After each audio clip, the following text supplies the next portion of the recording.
Hey everybody, hope you're doing well. And of course, as usual, I'm Michael and this is Michael's Matters. And in this video, I'm going to try out a new format for the videos that hopefully will be a little bit more free-flowing and allow for a better discussion of matters that we discuss. Also, with the crazy amount of travel and work that I've been having to do, I think this might be a better way to actually get these videos out and to bring them all to you because I love making videos for you all.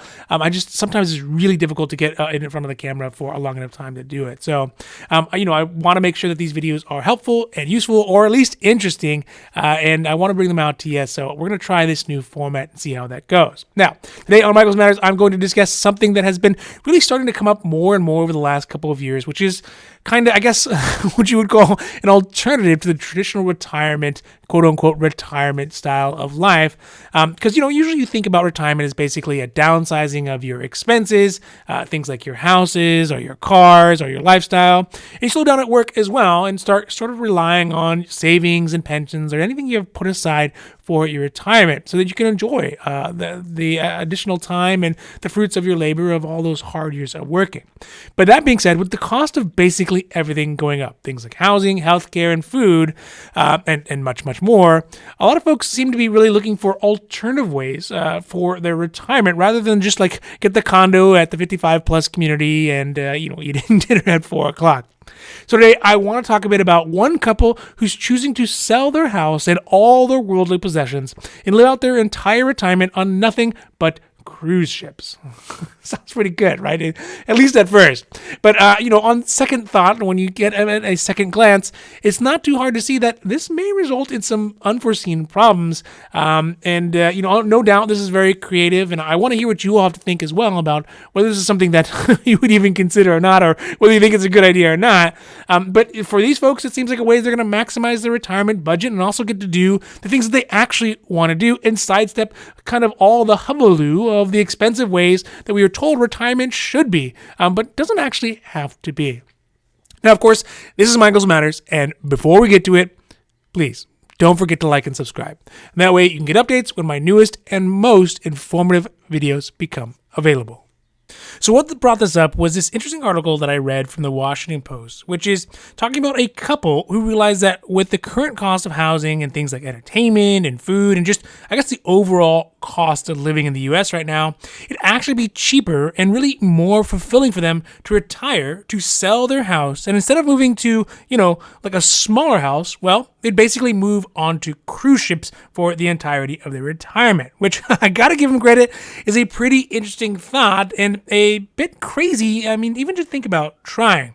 Now, of course, people have been living on ships for years. There's merchant marines, there's people in the Navy, there's seagoing people. I mean, there's pirates, basically going all the way back to the invention of when boats started to float. But given the cost of housing right now, this crazy idea, well, it might actually kind of sort of make sense. These folks, there's Richard and Angeline Burke, retired from their jobs as an accountant and as a computer programmer, and they say they went through the numbers and that it actually made more sense to them, at least cost effectively, to live out their lives traveling on various cruise ships throughout the year rather than paying for what they are paying for their home. They're currently in their early 50s, so Richard, the husband, is 51, and Angeline is 53, so, obviously they must have made some pretty smart investments, or at least saved a lot of money at this point to even consider trying to do something like this, because realistically, they got a lot of life left to live. My grandmother passed away at 94 years old, so that's at least 40 years left that they could be spending aboard a cruise ship. Now, realistically, when you think about spending that much time on a cruise ship, these folks could end up captaining one of these ships rather than just being passengers if they spend the next 40 years there. Now, when they did their calculation, they included things to compare, such as costs like the cost for their house, so the mortgage, utilities, insurance, tax, all those kinds of things, which end up coming out to around a little bit more than $3,500 a month. Of course, that does not include things like the expense of food, transportation, entertainment, and other kind of non-housey expenses. And then for them, you know what, this kind of grand theory, this hypothesis about being able to live on a cruise ship, it's actually becoming a reality because as of July, they have 9 months booked already for their first year of cruising of retirement. And they plan to stay on those boats while they can. And then outside of those 9 months, go to Airbnbs and hotels and pay for those with credit card points. So looking at this, me and the wife, we're trying to unpack the idea of moving onto a cruise ship, maybe potentially for our retirement. Although we're still relatively young, we're still in our 30s, it does seem like a pretty appealing option to go to a cruise ship because, if we start working on it now, we start kind of planning it out, we really could make something like this a reality.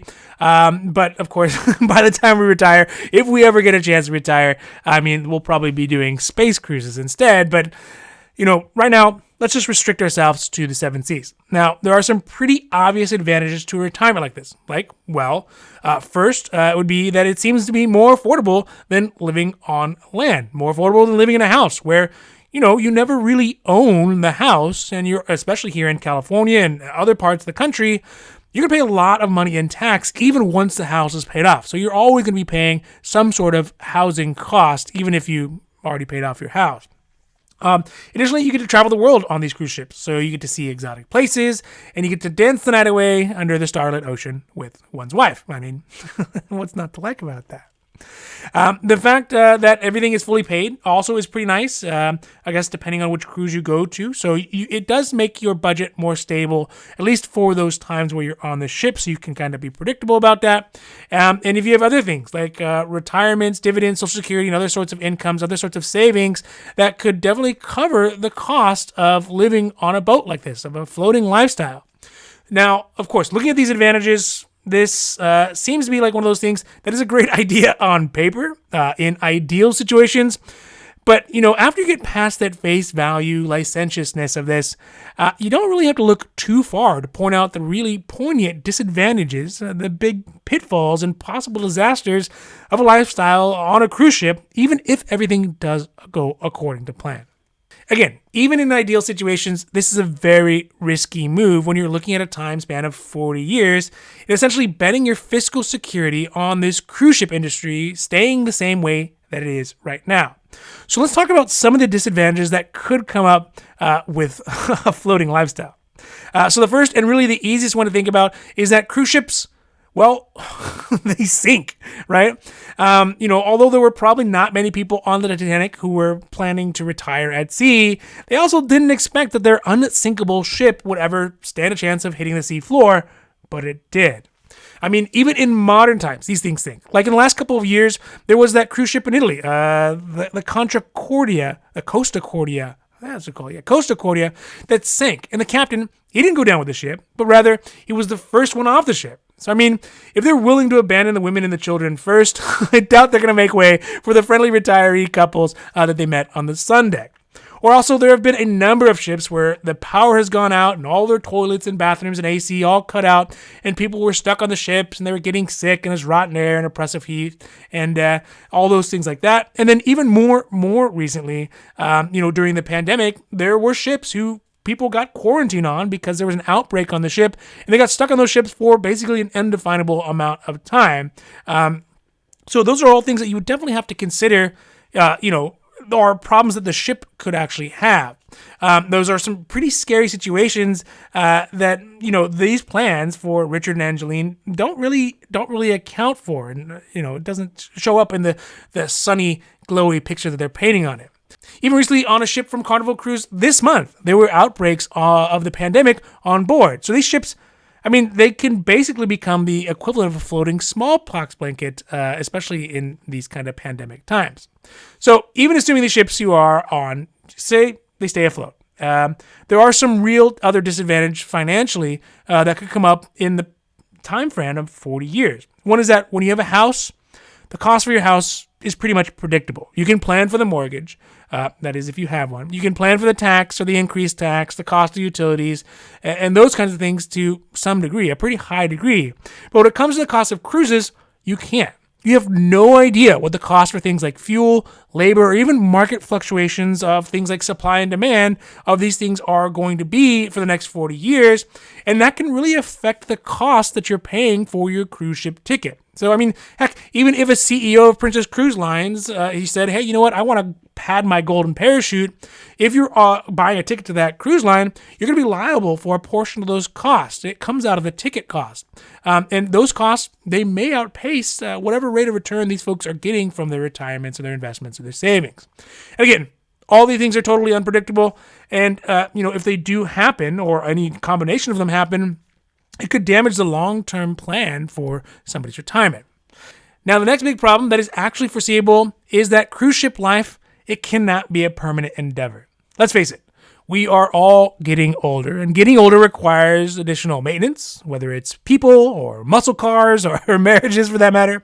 It all takes continual work to keep them going, and being on a cruise ship as one gets older, well, they're just not designed to accommodate for the types of health conditions that you may have later in life. Yeah, sure, they can handle acute situations like a heart attack or a stroke or something like that, where they can take you to shore for more care when that happens. But if you're going to have an ongoing health crisis, they're not going to keep you on board the cruise ship. Or even if you're just trying to convalesce or manage a continual health problem, continually having to migrate from Airbnb to cruise ship to another Airbnb to hotel, it's really going to only exacerbate the situation. Now, depending on how late on your life it is, of course, your finances, by then, they may not be as strong as they are now. Or if it's a big market downturn, you may be in a situation where you could lose a lot of your financial structures and all the money that you had saved just because of things like inflation or market downturns or things like that. So, in the long run, at the end of your life, that could leave you basically homeless, sick, and kicking yourself for getting rid of the home, which you would have probably appreciated astronomically within the span of 40 years. I mean, just look at houses in the last 40 years. The cost has gone up dramatically. So lastly, and probably least important, is the fact that despite traveling around the world, there are also only so many cruise ships that you can actually take. And after a while, you're definitely going to get sick of the same entertainment, the same food, and the same interiors on the boat that you see for presumably 9 months out of the year. I mean, just think about it. How many ventriloquists, how many magic shows do you really need to see in a year before you're like, I don't need to see any more ventriloquists for the rest of my life? I know for me, if I stay on vacation too long, I just start going to stir crazy. And I want to get back to at least doing some sort of work or being productive. And when you're on a cruise, productivity, it just doesn't seem to be that possible. So, looking at this, it just seems like there seems to be way more negatives to the idea of living on a cruise ship than a positive. Yes, it's a show, like a shimmering, glimmering, glowing, great idea. But in reality, the actuality of it seems like it could be a pretty bad idea, just like actually owning a boat, ironically. So overall, thinking about the prospects of retiring at sea is enticing, especially at the superficial level. Who doesn't love the idea of sailing the seven seas, seeing exotic places, and being catered to by hand and foot 24 hours a day? But at least from this story, it doesn't seem like Angela and Richard are accounting for much of the prospective downfalls that cannot be really accounted for in their numbers when they're calculating the universal costs of their retirement living on cruise ships. The hardest situation of this all would be if, it actually worked, if it worked well, for the first 10, maybe 15 years, and then something disastrous happens, like they get sick or a pandemic happens or there's no cruises for multiple years or more. And just, sort of these unforeseeable things like that can and do happen. And each of these missteps will take a toll on their overall budget and their calculations for their retirement. And their remaining lifetime budget and their future potential standing of living could be dramatically affected. For me, this just seems too risky. Now, it's not quite a bad idea, but really more risk than I'd be willing to take. But that being said, it also goes to show that the traditional quote-unquote retirement life plan, the one that we're all kind of fed, especially during our working years, also has some serious failings as well. And there's millions of people out there right now who may not be able or really willing to have that traditional retirement. And they too are going to be looking for alternate ways to make the most of their retirement as things like inflation, housing, healthcare, and other costs continue to eat away at the dream of their golden years.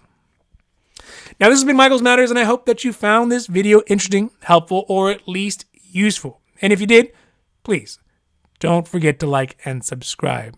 And that way you can get updates when my newest and most informative videos get put out. So for Michael's Matters, I'm hoping that you take care of others, take care of yourself, and have a happy, healthy